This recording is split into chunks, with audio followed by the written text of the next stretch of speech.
Gorlock stood on the edge of the crater, his 4 eyes scanning the smoky battlefield in silence. The air was thick with the scent of melted metal and burnt ozone. His command ship had crash-landed 2 miles back, but that was not what bothered him. What truly disturbed him was what he was seeing through his cracked visor across. The field human soldiers were charging not with laser rifles or plasma cannons, but with slingshots and bags of what appeared to be bread. Yes, actual bread slices, bagels. Even a loaf or two of what they called sourdough. He watched in disbelief as one human ran full speed toward an armored, cracked tank, reached into his backpack, pulled out a toasted sandwich, and flung it onto the tank's exterior the moment it hit.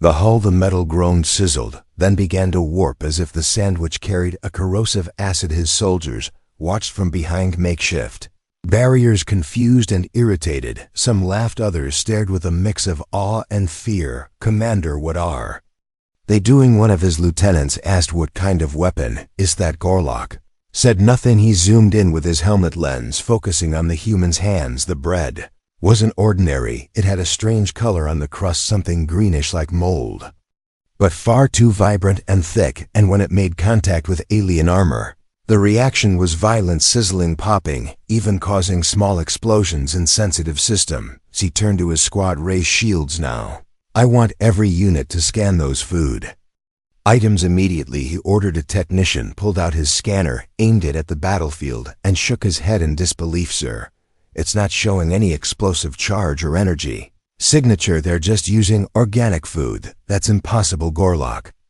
growled. Even as he said it, another one of their plasma walkers collapsed after being pelted with baguettes.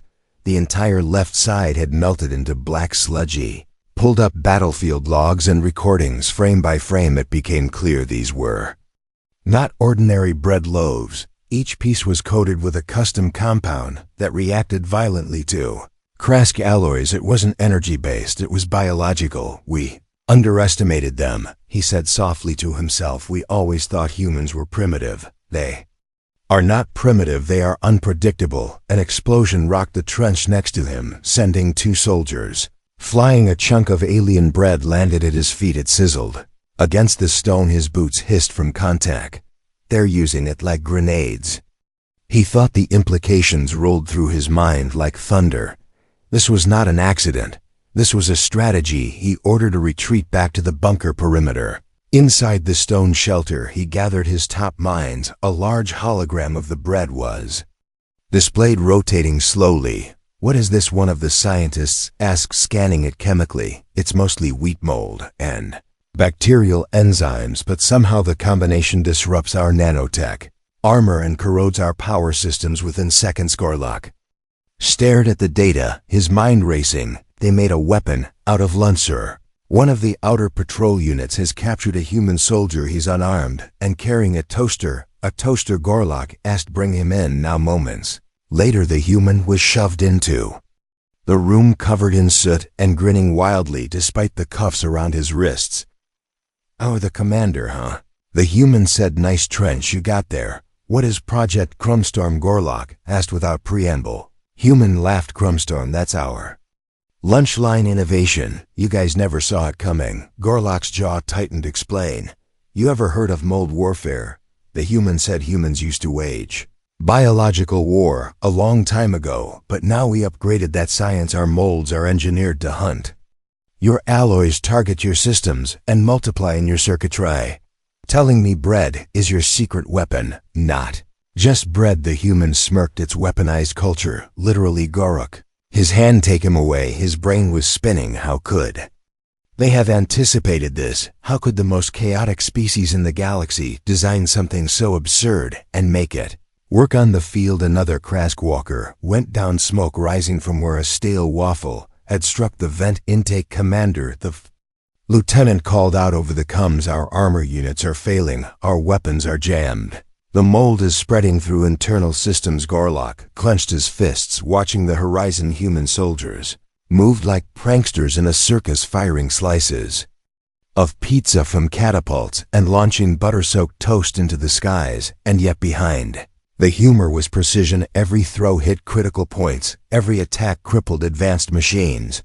One Soldier even used a spoon taped to a breadstick to short-circuit. A battle drone. This is not war, he whispered to himself.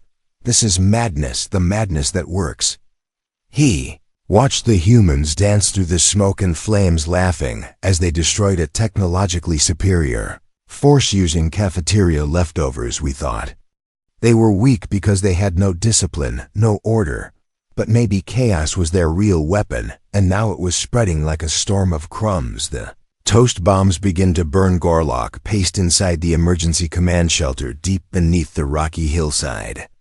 The air felt thick with stress and sour mold. His soldiers watched their monitors helplessly as the human troops outside continued their insane assault. Slices of bread with shimmering crusts rained from drones and bounced off armored hulls, but wherever they touched, they left behind trails of corrosion. Outside the bunker, smoke and laughter filled the air. A pair of Krask tanks had exploded not from any known projectile, but from contact with what appeared to be grilled cheese sandwiches. Commander, the lead biotech shouted, scanning readings through his trembling gloves.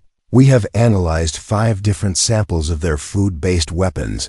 They all contain modified bacteria, specifically engineered to feed on components found only in Krask. Armor and power units. How did they even know what materials we used? Gorlock snapped, spinning to face the screen that now showed a burning troop carrier sizzling from melted joints.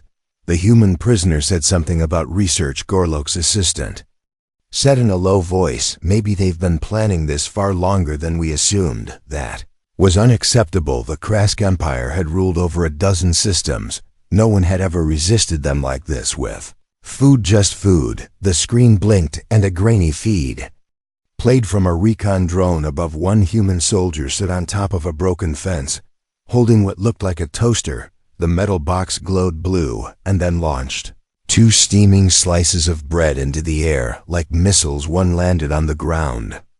Other hit a scout flyer, which instantly short-circuited and crashed into the trees. Gorlock could no longer deny the obvious. The toast was doing more damage than plasma rounds. We are dealing with a biotech civilization, not primitive farmers, he said softly. This is a biochemical assault, masked under the illusion of idiocy. But sir, they are idiots, one of the younger officers protested. They joke, they wear no armor, they hurl breakfast at us like schoolchildren, and yet we are the ones losing. Gorlock growled, his voice cold as stone. The same officer looked down, ashamed. More reports flooded in. Power cores failing after contact with strawberry jam. Communication arrays silenced by banana muffins.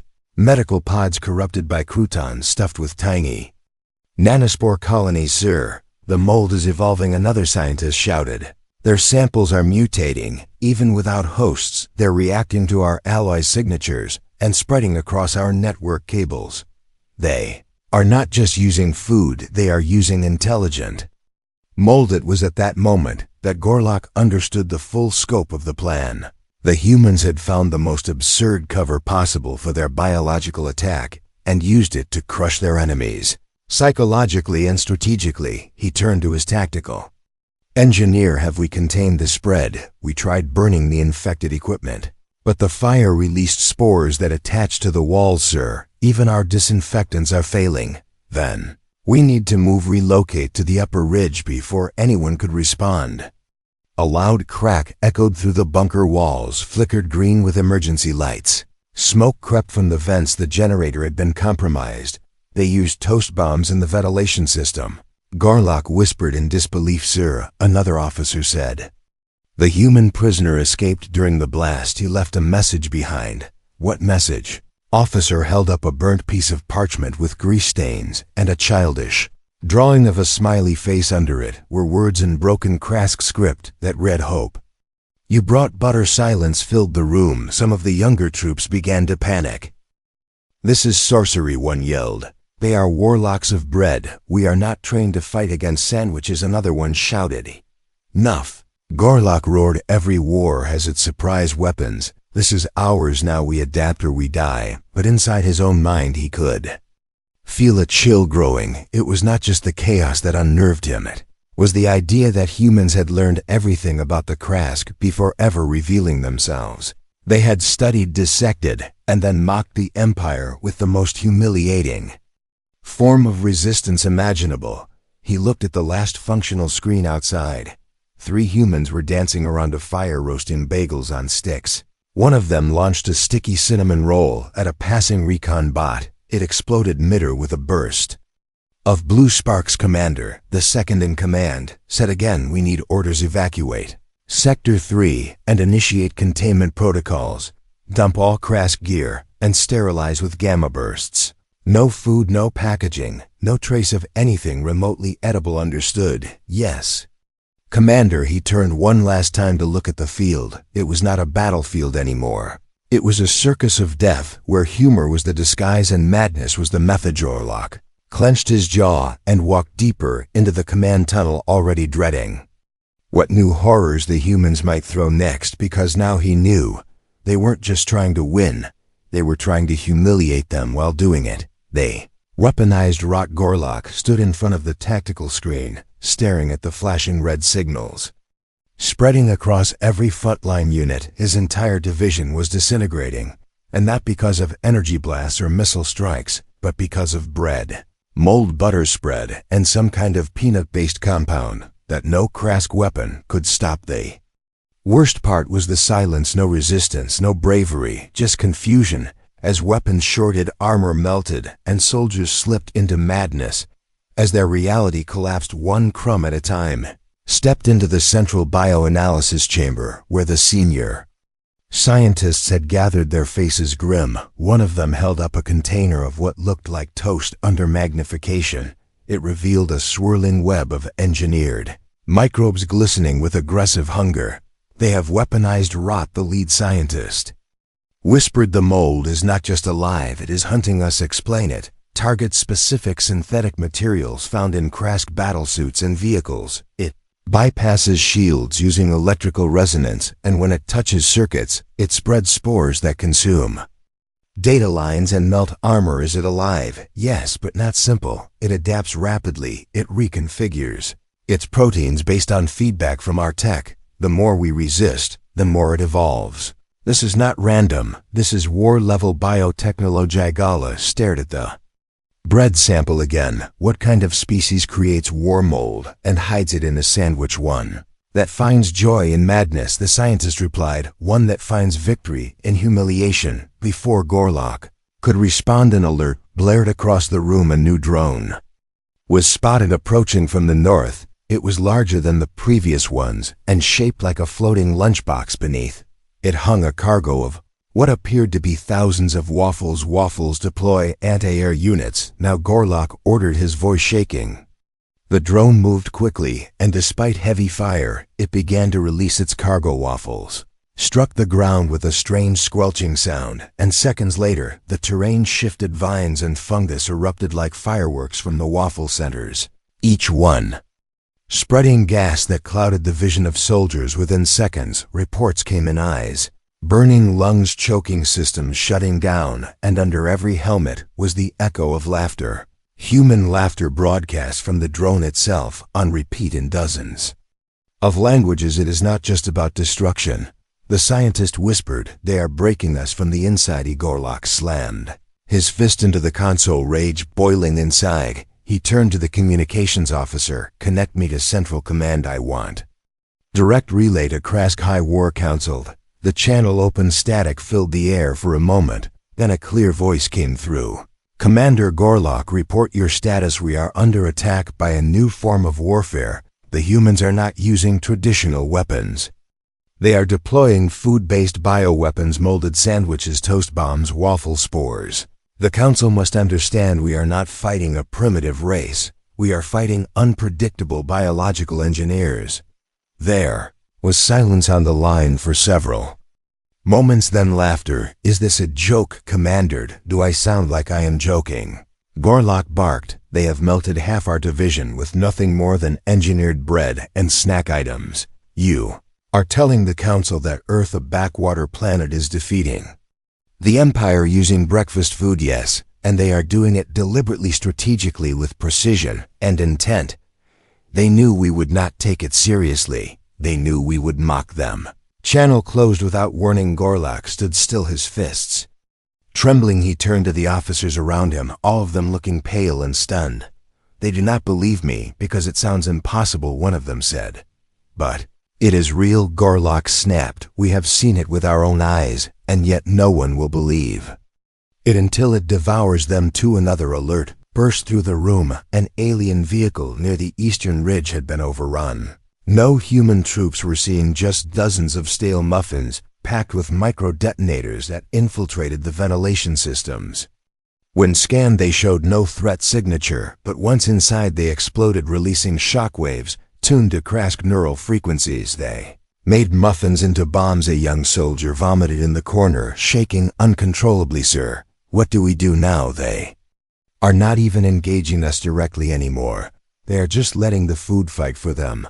Gorlock took a deep breath and made a choice: evacuate every Krask machine and switch to human scrap gear. Anything non-Krask, anything unrecognizable. I want everything sprayed with flame acid and silence, and I want volunteers to capture a human engineer alive. "Sir, what for?" "Because I need to understand how a race of artists, pranksters, and snack eaters turned into the deadliest war planners I have ever faced." As he spoke, another screen lit up with a final image, a piece of bread nailed to a metal door with red jelly forming the words "See you at lunch." They called it a sandwich strike. Gorlock stood near the edge of the smoldering ridge where once a proud Krask outpost had roared with the sound of war machines. Now nothing remained except scorched rock, twisted metal, and crumbs. Yes, actual crumbs of wheat bread, rye bread, burnt toast, and pancake pieces.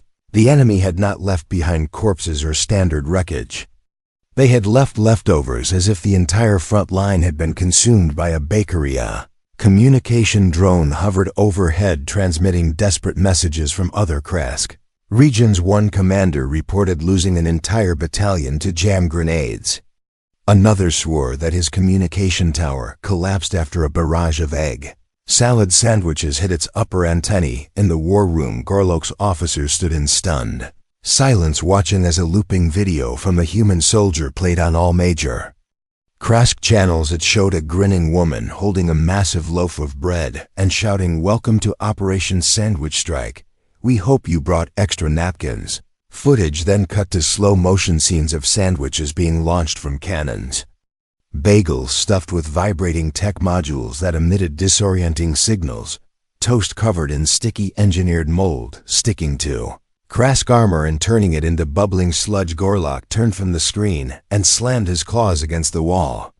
"Every moment we waste in disbelief is another step toward complete collapse here. Reports are flooding in across the southern flanks.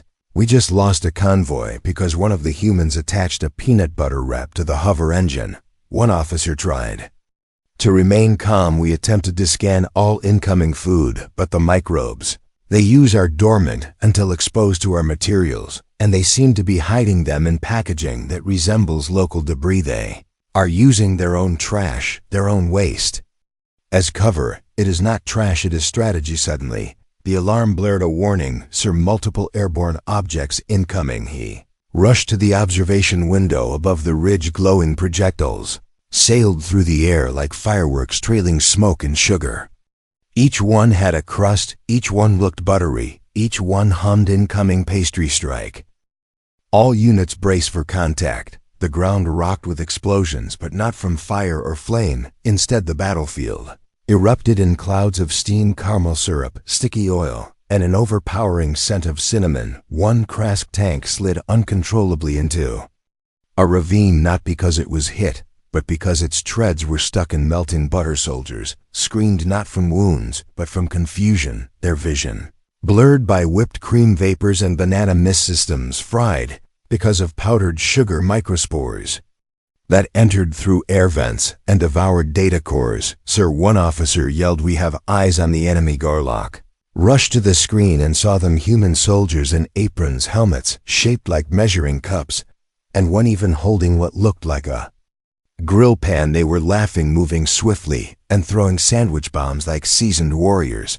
"How are we supposed to counter this?" Gorlock demanded. He turned to his weapons officer. "Give me something, anything that can fight food. We have acid sprayers." We have flame turrets, but the more we destroy the food, the more it spreads the spores. The humans have engineered the destruction phase into their attacks. They want us to fight back, because fighting spreads it faster, so we do not fight it at all. Gorlock muttered, we avoid it, we trap it, we isolate it like a virus. Another explosion rocked the basest slice of garlic. Bread had landed on a command turret. The heat signature overloaded the turret's sensors, causing it to misfire and destroy too. Krask drones emitter, sir. We have a captured human engineer. She was found near the northern pass trying to plant cupcakes around a reactor. Core, bring her here. Minutes later, a small human woman covered in flour and wearing a smock with the word "Bake it till you make it" was dragged into the war room. She smiled despite the chains. Nice place you got here. Smells a bit like failure. Gorlock leaned in close. Tell me how you are doing this. What does she asked? You mean winning with sandwiches? You have no honor, no strategy, no pride. You are just throwing food. Exactly. What that is how we win. Humans are chaos. We know how to lose. We have been doing it for centuries. We found out that the best way to fight fear is to become the fear we fight. And you, Krask, you rely on order, predictability, pride. This is not pride, this is Warno. It is humiliation with purpose, she whispered, and that scares you more than defeat. Gorlock stared at her as the base shook again, this time from a yogurt bomb dropped through a Operation Banana Peel.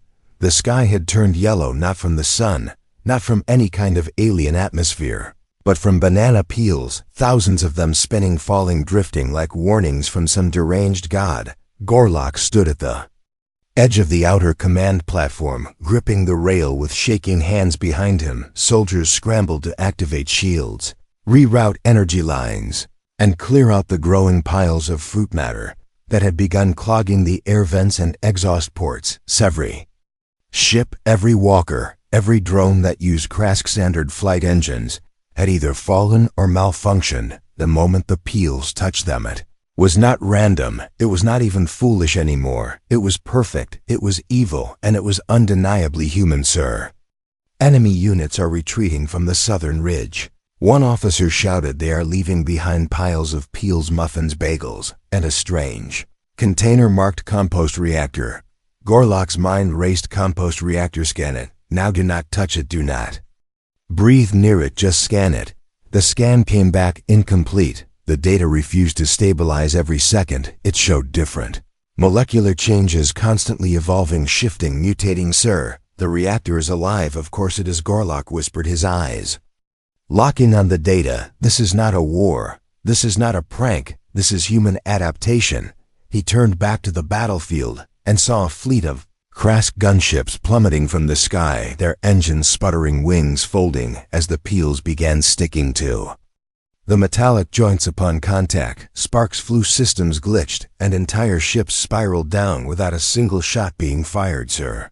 Audio transmission incoming. It is from the humans. Patch it through. A familiar voice echoed across the command deck. Cheerful, light-hearted, it was the same human who once stood on that field holding a toaster. Good morning, friends. This is General Liana of Earth Force Gourmet Division, and I hope you are enjoying Operation Banana Peel. If you are experiencing technical difficulties, please try turning your warships off and on again, preferably while surrounded by soft surfaces.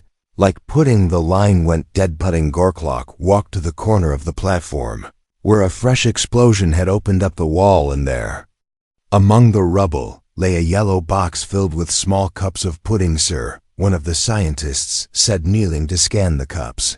They are filled with spores that only activate when consumed or smeared on skin. Do not touch them, Gorlock barked. Too late.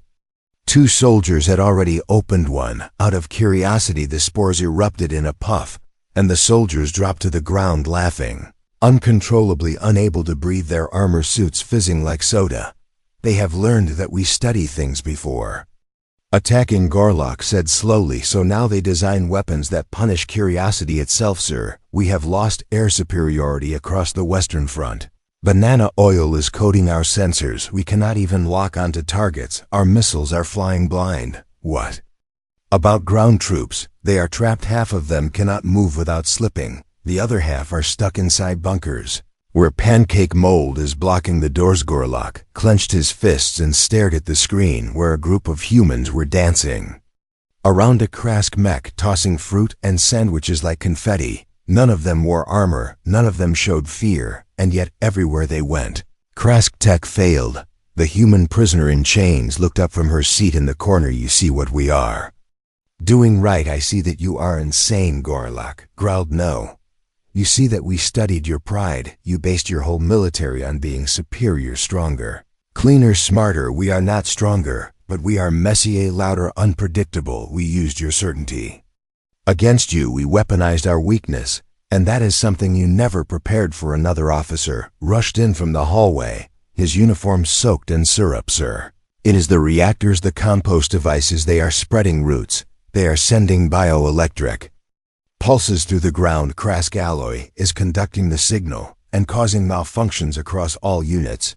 Gorlock turned to the tactical map where red lines once marked control zones, now replaced by swirls of yellow, brown, and green. The colors of breakfast, the colors of decay. They want us to evacuate, he said. They want us to abandon the field and go home with tailies of toast and fruit and laughter. But we will not, sir. Then what do we do? Counter their madness with our own. He stepped forward into the light, activated the emergency beacon, and sent a message across the last secured Krask relay. Bring in the rogue engineers. Bring the ones we exiled for being unstable. Bring the ones who experiment without permission if we are to survive. This we must learn chaos, because this war is not about firepower anymore. It is about absurdity. You thought we were dumb. The rogue engineers arrived just before sunrise. 6 of them, twisted minds, each expelled from Krask High Command for violating scientific ethics, for building forbidden machines, and pushing biology beyond safe limits. They emerged from the shadows like forgotten ghosts, each carrying strange tools and dragging broken prototypes behind them. When Gorlock looked into their eyes, he saw something familiar, something he had once feared in the humans' madness. But now madness was the only way forward. You summoned the broken, one of them said, his skin coated in glowing powder, his mouth twisted into a grin. We bring your answer. Enoch stepped forward and nodded. We are losing to Earth. We are being defeated by sandwiches, toast, fruit, mold, and joy. Joy is powerful, one of them replied. It seeps into battle, turns fear into fire. Let us give your soldiers something more than fear. Let us infect them with wonder. Within hours they had taken over the central lab they ripped apart. Krask Tech removed the rigid logic cores and replaced them with chaotic organic pulses. Strange fruit-shaped weapons began forming, living grenades grown from spliced bacteria, and sadness-powered propulsion packs that launched soldiers into the air with bursts of laughter. It made no sense, but neither did the enemy. The human prisoner watched with curiosity, her eyes narrowing as the rogue engineers built suits that changed color based on the wearer's mood and sprayed out sweet mist when attacked. You are copying us, she said quietly. No, Gorlock replied. We are learning from you and becoming something worse. The battlefield had changed. It was no longer a clear terrain. It was a carnival gone wrong. Buildings melted under syrup-based acid mines. Trees swayed with electric winds released by pastry bombs. Laughter echoed through the hills like thunder as both sides fought with increasing absurdity. But for the first time, Krask troops were adapting. Instead of resisting the madness, they embraced it. One soldier charged into a human position with a cannon made of melted candy, firing volatile lollipops that stuck to enemy drones and hijacked their AI systems with audio loops of Krask nursery rhymes. Another used jelly-fueled skates to glide through a minefield of powdered sugar explosives, leaping over banana barriers and slamming into a muffin launcher. Sir, we have taken back the Eastern Ridge, one officer reported, breathless, covered in frosting. We used pudding mist to disable their pancake sentries, then launched a reverse cake barrage. They were not expecting sweet to become sour. Gorlock nodded at the rogue engineers, who hummed as they created a rainbow mist generator, powered by emotional feedback from the soldiers. We gave up order, the lead rogue engineer whispered. Now we are unpredictable.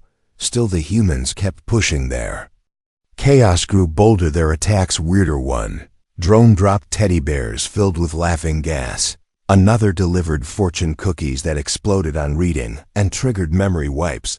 But the Krask had changed. They had stopped thinking like conquerors and started acting like tricksters. The human general herself arrived on the field riding a hover tray that shot napkins and pies in all directions. She waved to the Krask lines and shouted, "Good morning, breakfast buddies, ready for round 2." Garlock stepped out wearing a glittering suit that pulsed with color. Every second he raised a staff made of melted forks and fruit cores and pointed at her. "Your era of fun is ending." She laughed. "Oh, you think you have become madder than us?" "No," he replied. "We have become mad enough to survive youth."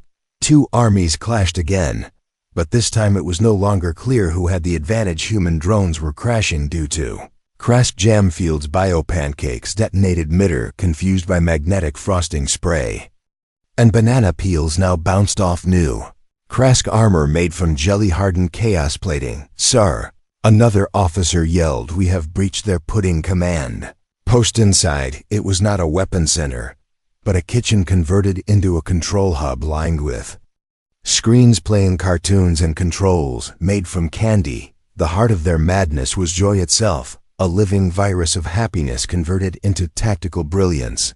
Then, the human prisoner stood up and shouted into the room, "Now you see the truth we made.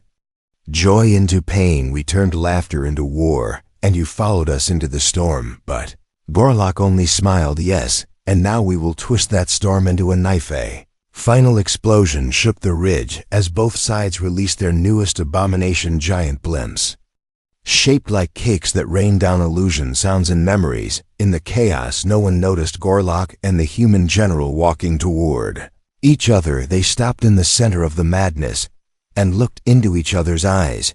"You are not as dumb as we thought," the general said quietly, "and you are far more dangerous than we ever feared." Garlock replied, "The smartest idiots in the galaxy." They stood facing each other in the heart of chaos. Garlock, the Krask war commander, and General Liana, the human architect of madness behind them. The battlefield had turned into a place no history book could explain. Drones shaped like cupcakes zipped through the air. Toast shields clashed against jelly-coated blades, and soldiers from both sides laughed, cried, stumbled, and danced through the sticky fog of war. Between them hovered the silence of two species who had stopped pretending to understand each other. "You carry a slice of cake," Garlock said, in a voice as steady as molten ice. "And you carry one too," she replied, tilting her head. "I wonder whose is more dangerous." They moved at the same time, both slices colliding in midair, but instead of an explosion, there was only light, soft golden light spreading outward like a memory. Suddenly all weapons paused. Machines froze in mold, stopped growing. Soldiers from both sides dropped their gear and stared upward as if time itself had bent under the weight of sugar. "What is this?" Garlock whispered, but Liana only smiled. "Peace frosting. You created peace with frosting. We created fear with sandwiches. We created chaos with fruit, and we made you adapt. We made you stop thinking like a conqueror and start thinking like a creature who wants to live, not rule." All around them, humans and Krask sat on ruined tanks, shared strange meals, and offered bread as truce offerings. "Gorks comes," buzzed a message from the Galactic Alliance was coming through, broadcasted to every known race across 5 systems. "This is the Galactic Council. We have witnessed the full record of the Earth-Krask conflict and must acknowledge that humanity has succeeded in defending its world using the most absurd yet efficient resistance tactics ever documented." He closed the comms and looked at Liana. "Your goal was never just to win, was it?" "No," she replied. "Our goal was to never let you see us the way you saw yourselves, as something to dominate. So you humiliated us on purpose. We humbled you so that you could evolve silence again, but not the tense silence of hatred, the calm stillness of realization." Later that day, in what was left of the Krask command hall, Garlock stood before a delegation of the Galactic Court. He played the recordings. He showed how toast brought down tanks, how jam silenced plasma cores, how banana peels redefined air combat. He explained how a race labeled primitive became teachers of adaptation, and When the council asked him what weapon struck him the hardest, he replied, laughter human. Laughter struck through shields, crushed arrogance, and rebuilt the Krask military from inside Liana. Was awarded a seat in the Galactic Scientific Board, not for destruction, but for innovation. Gorok was not punished. Instead, he was asked to speak at military academies across 4 planets to explain how surrendering pride can win more wars than any cannon. Years later, Krask and human colonies worked side by side, building cities out of repurposed tech and food-grown materials. The rogue engineers became celebrities, teaching both species how to combine logic with madness, and in one corner of a famous museum, 2 slices of preserved cake stood inside a glass case, labeled the final weapons. Visitors laughed and took pictures, but those who had fought remembered what they truly meant, that day madness defeated tradition, joy defeated cruelty, and unpredictability rewrote history. Because the smartest idiots in the galaxy were never fools at all. They just knew that sometimes the only way to break a tyrant is to make him laugh. The smartest idiots in the galaxy. The battlefield had turned into a dream and a nightmare. Wrapped together in sticky syrup and laughter, the skies were no longer dark with smoke, but glowing with the colors of spilled jelly and swirling frosting streams. Gorlok stood in the center of it all. His armor cracked, his mind sharper than ever, watching the last of the toast drones spiral down, not from enemy fire, but because both sides had stopped. The war had paused, not from surrender, but from confusion so deep it became a mirror. Every Krask soldier now understood that logic alone had failed, and every human knew that madness had opened the door to survival. General Liana walked toward him, her boots squelching in the pudding-soaked soil. She held nothing in her hands. This time, no bread, no cake, no pie, just a small flag made of lettuce and cheese, and as ridiculous as it looked, it made every weapon around them lower slowly. This is not how wars end, Gorlok said, but he felt the words falling apart even as he spoke them. No, Liana replied, but maybe this is how peace begins. Behind them, soldiers from both species began to remove their gear. Humans tossed away their muffin belts. Krask warriors peeled off jelly-stained helmets and dropped them in piles, now surrounded by laughter and soft conversations. One Krask child who had escaped the rear lines ran into the field holding a peanut butter sandwich in both hands. He offered it to a wounded human, who took it with a nod and a tired smile, and something changed. Right then, not in the battlefield, but in every watcher above the Galactic Council released a transmission to all colonies. This conflict has demonstrated a new form of warfare and a new definition of strength. Humanity, through absurdity, has shown that fear can be broken with creativity, that pride can be shattered with playfulness, and that peace can rise from the crumbs of chaos. Gorlok was invited to speak before the council. He stood in robes woven from recycled drone sails with pieces of toast stitched across the shoulders, and he said, we thought them foolish because we could not understand their depth. We mocked them until their jokes unmade our armies. We underestimated the power of unpredictability, and they used it as a blade. Liana spoke next, her words calm and bright. We did not win because we were stronger. We won because we made you see yourselves differently. And in doing so, we became allies, not enemies. In the years that followed, Krask engineers began designing ships with organic chaos, modules inspired by rogue tech mixed with breakfast science. Human children studied strategy using pancake maps and simulations based on the war of mold. Together, they built a new academy on neutral ground, half kitchen, half lab, where toast was not just food, but a reminder that innovation comes from the strangest places. In one hall stood 2 statues facing each other. One held a sandwich, the other held a blueprint, and beneath them was a plaque that read, the smartest idiots in the galaxy changed the stars with laughter and crumbs. And somewhere on Earth, on a quiet hill, 2 old leaders sat watching the sunrise, sharing banana bread and smiling as the wind carried the scent of something new, hope. The end.